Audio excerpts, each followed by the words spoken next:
Listen to this one.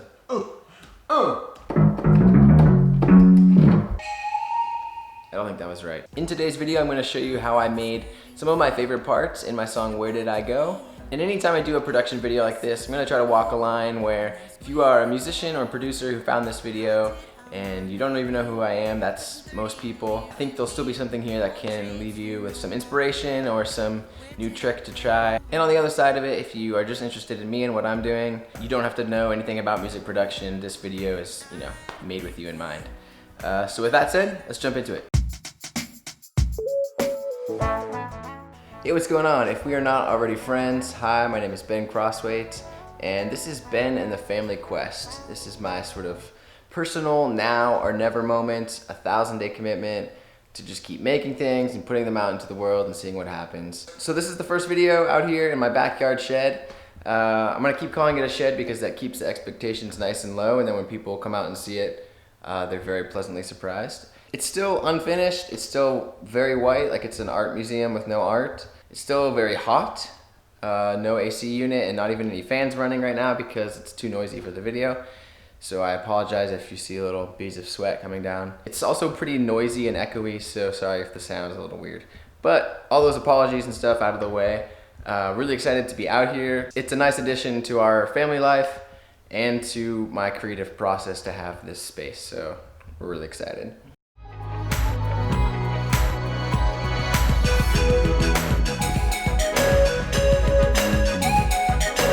The first sound I wanted to show you is this lead sound that shows up in the hook of the song, that really catchy part in the middle.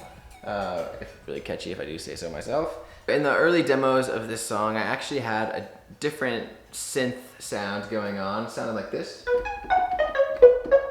I knew I wanted to keep that melody, but I was looking for the right instrument. And so in my process of looking for the right sound, I opened up Alchemy in Logic, and there is a patch in there called Space Pan Flute. And as soon as I heard that, I was like, that's the sound.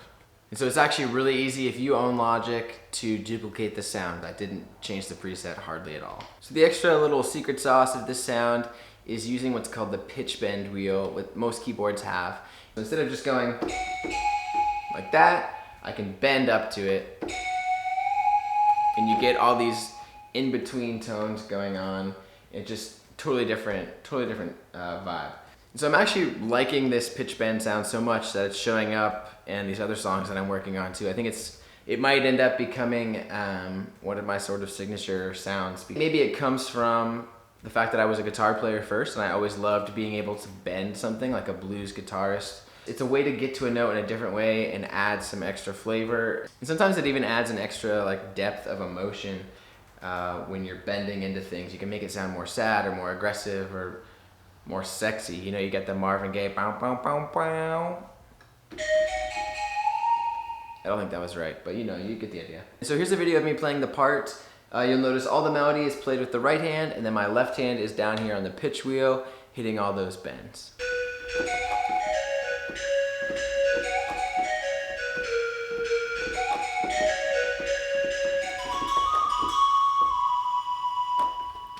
This next sound is one I've gotten asked about a couple times already, the bass. So the real aha moment when really the whole hook came together was when I finally figured out what to do with the bass and that melodic part. So here is the bass line I came up with.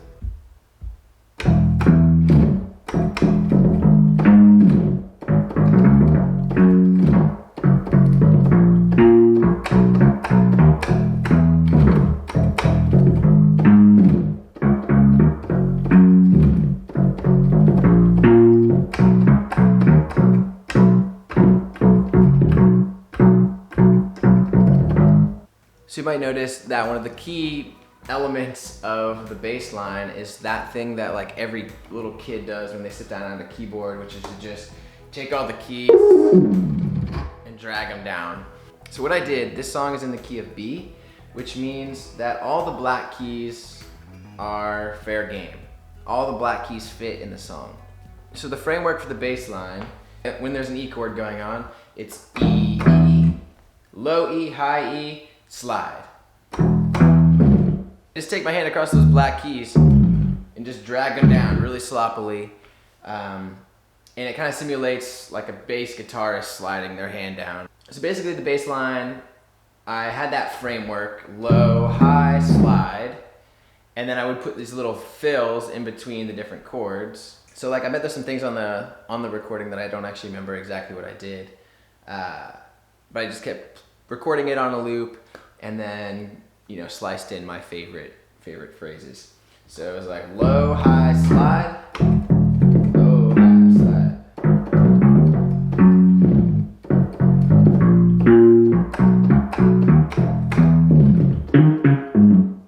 The second verse, I guess you could call it, there's some fun bass parts. Staccato, hitting kind of hard. And then the bridge, the bass becomes like this really important thing. The bridge in general, I knew I wanted it to be a bit of a left turn musically, but in some of the early versions, it was too much. It was like, felt like a different song. And so being able to keep that same bass throughout is something that really helped glue it so that it didn't feel like a totally different song all of a sudden. And yeah, that bass part in the bridge, I'm just super happy about. I love the way it turned out. Where did I go?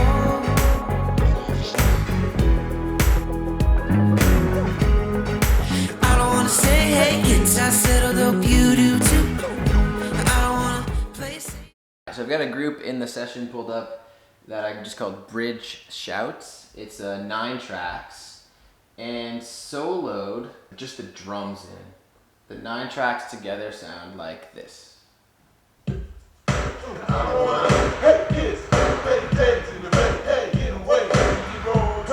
So basically, to make this part, I just yelled into the microphone. Yell is a stretch because like I'm a very soft-spoken person who can't really yell. All those voices are me, but one of the main tricks I did here was I put a pitch shifter on the whole group of tracks, down 4 semitones. So it's like moving down 4 keys on your piano, but it works because there's no musical notes. So you couldn't necessarily do that with just a note because then it would make that note be in a different key and it would clash. But because it's just me talking, it sort of gives this effect of me sounding more manly and sort of aggressive than I actually am. So here's the same group of sounds with the pitch shifter turned off.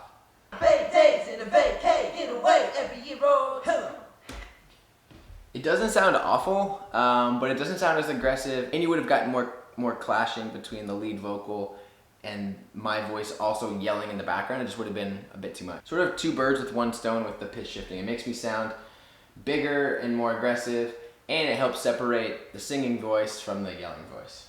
And basically, I was just sort of winging it, just sort of hype manning. Come on, let's go. No way, come on. Big days in the vacay, get away every year or 2. And then the last 2 lines, I, for the most part, kind of said the lyric, so that it created this wall of sound. There's a couple layers in there that are pretty distorted, running through like through a guitar pedal. There's another one in there that's just breath. Honestly, it's a little bit creepy when you just solo it. That's a good one. Listen to this one.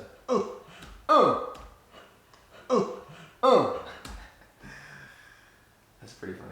That's in the song. I think I only recorded it for that part of the song, but after we kind of come back to the broken down chorus, I moved over a couple little lines. So like right here. In about 20 years, I look myself in. Let's go. That's the little voice you hear over on the left side. Same clip comes in when it's building. Where did I go? But that one's more buried because there's just more sound going on. That's how I made this little skinny, soft-spoken white dude sound more like a 90s rap song or something. All right, I've got one more thing I'm gonna look at today. This is that build that happens going into the hook. Built it really big first in that section, and then I actually copied parts of that build and made it the intro. And then I also sliced it throughout the song in a couple parts, but used much more subtly just to add some extra pizzazz. I gotta find a better word than that. So I'll just fly through these 6 sounds that make up the riser real quick. The 2 most prominent ones probably are both synthesizers, where you hit the chord, and it has a really long, what's called a decay, so it just lasts for a long time. And then I reverse it. So instead of something getting loud and then gradually quieter, when you play it backwards, it starts quiet and gets gradually louder, which is really great for these building effects. And so here's the first sound.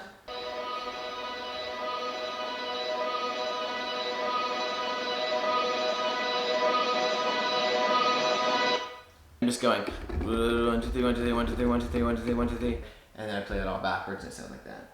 There's another synth that doesn't last quite as long.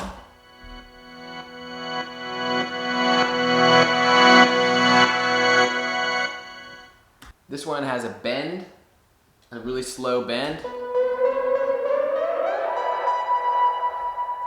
This one does something similar but sounds a little better. I think this one is the one that ended up louder in the mix. Oh yeah. This chimey sound I was messing around with, I thought it worked well to just go 1, 2, 3, 4. So, and there's also a reversed cymbal in there. And then when you play all these 6 sounds together, it sort of has the vibe of like the sound you'd hear when you like open Netflix and like you get that little swell and it's just satisfying.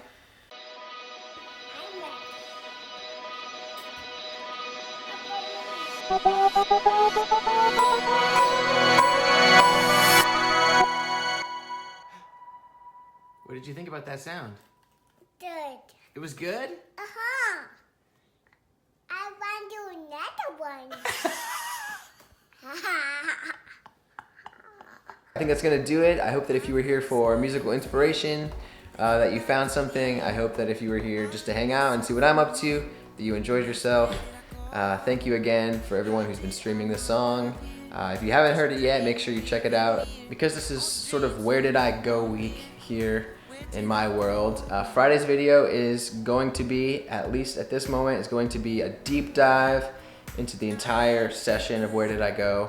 Sort of a long form, unedited, deep dive into the session of everything that I did on the song.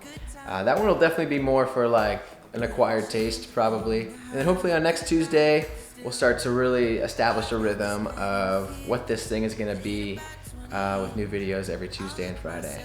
All right, have a great rest of your day, week, whatever, just life. I need a catchphrase. I don't have a catchphrase. We'll get there. All right, have a good one.